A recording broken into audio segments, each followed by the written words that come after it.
வணக்கம். வாழ்க வளமுடன்.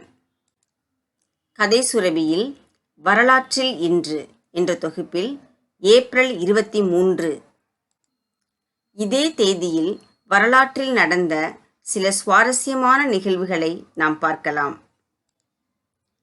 கிமு 215 ரோமானியர்களால் ஆராதிக்கப்பட்ட தேவதையான வீனஸ்க்கு ரோமில் ஆலயம் திறக்கப்பட்ட தினம் இன்று.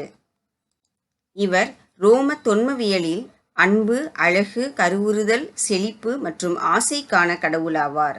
ரோம தொன்மவியலில் நெருப்பு கடவுளான வல்கனின் மனைவியாவார் இவர்.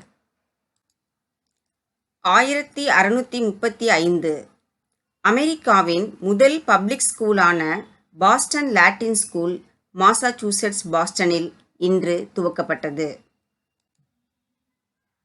1639 சென்னையில் புனித ஜார்ஜ் கோட்டை கட்டப்பட்டது. இந்தியாவில் பிரிட்டிஷாரின் முதலாவது கோட்டையாகும் இது. பிரான்சிஸ் ஆண்ட்ரூ கோகன் என்ற ஆங்கில கிழக்கிந்திய கம்பெனியை சேர்ந்த இரு அதிகாரிகளின் முயற்சியால் 1639 ஆண்டு இக்கோட்டை கட்டப்பட்டது.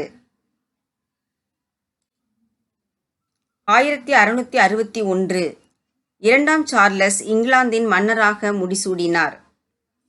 1685 இரண்டாம் ஜேம்ஸ் இங்கிலாந்தின் மன்னராக முடிசூடினார். 1867 சக்கரம் ஒன்றில் படங்களை சொருகி தொடர் படமாக காட்டக்கூடிய ஜோட்ரோப் என்ற கருவியை கண்டுபிடித்து அமெரிக்க ரோட் ஐலாண்டை சேர்ந்த வில்லியம் லிங்கன் காப்புரிமை பெற்ற தினம் இன்று. இவருக்கு முன்பே பலர் இதை கண்டுபிடித்திருந்தாலும் காப்புரிமம் இவரே பெற்றுள்ளார். 1938 தென்றல் காற்று தேன் சொட்டுவது போல வசீகர குரல் கொண்ட புகழ்பெற்ற திரைப்பட பாடகி எஸ். ஜானகி 1938 ஆண்டு ஏப்ரல் 23 ஆந்திராவின் குண்டூர் மாவட்டத்தில் பல்லபட்லா என்ற ஊரில் பிறந்தார். 1984 உயிர்கொல்லி எய்ட்ஸ் நோயின் புதிய கிருமியான HTLV-3 கண்டுபிடிக்கப்பட்ட தினம் இன்று. 1985 பிரபல அமெரிக்க மென்பான கம்பெனியான கோகோ-கோலா தனது பழைய ஃபார்முலாவை மாற்றி புதிய ஃபார்முலாவை உபயோகப்படுத்தி நியூ கோக்கை அறிமுகம் செய்த தினம் இன்று. நியூ கோக் மார்க்கெட்டில் சரியாக விற்பனையாகாததால் பழைய கோகோ-கோலா 3 மாதத்தில் மீண்டும் கொண்டுவரப்பட்டது. பின்னர் நியூ கோக் 2002 தயாரிப்பு நிறுத்தப்பட்டது. 2005 இந்த நாளில்தான் முதல் யூடியூப் வீடியோ பதிவேற்றப்பட்டது. யூடியூபை நிறுவியவர்களின் ஒருவரான ஜாவத் கரீம் தன் பள்ளிக்கால தோழன் ஒருவனை ஒரு மிருகக்காட்சி சாலையில் பதிவு செய்த 19 நொடி ஒளிப்படத்தை மிருகக்காட்சி சாலையில் நான் என்ற தலைப்பில் பதிவேற்றினார். இன்றைய நாளின் சிறப்பு: ஏப்ரல் 23 உலக புத்தக தினம் மற்றும் உலக பதிப்புரிமை தினம்.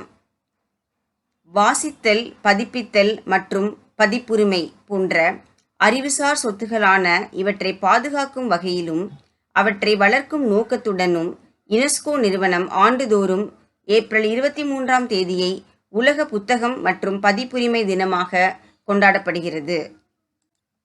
யுனெஸ்கோவின் பொது மாநாடு 1995 ஆண்டு பாரிஸில் நடைபெற்ற போது இத்தினம் அறிவிக்கப்பட்டது.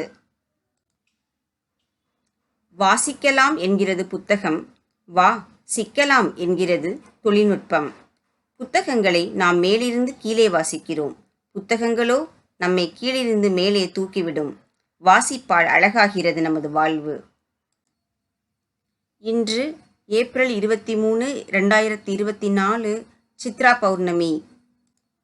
பக்தர்கள் கோஷம் விண்ணை முட்ட தங்க குதிரையில் பச்சை பட்டுடுத்தி வைகையில் இறங்கினார் கள்ளழகர். சித்திரை திருவிழாவில் கள்ளழகர் பச்சை பட்டுடுத்தி வைகை ஆற்றில் இறங்குவது வரலாற்று சிறப்புமிக்க நிகழ்வாகும். இது சாதி மதம் கடந்து அனைத்து மக்களையும் ஒன்று சேர்க்கும் ஒரு கலாச்சார திருவிழா. நன்றி. இன்றைய பதிவு உங்களுக்கு பிடித்திருந்தா இந்த வீடியோவை லைக் பண்ணுங்க. உங்களுடைய கருத்துக்களை கமெண்ட்ஸில் பதிவிடுங்க மற்றும் நண்பர்கள் எல்லாருக்கும் இந்த வீடியோவை ஷேர் பண்ணுங்கள். நன்றி.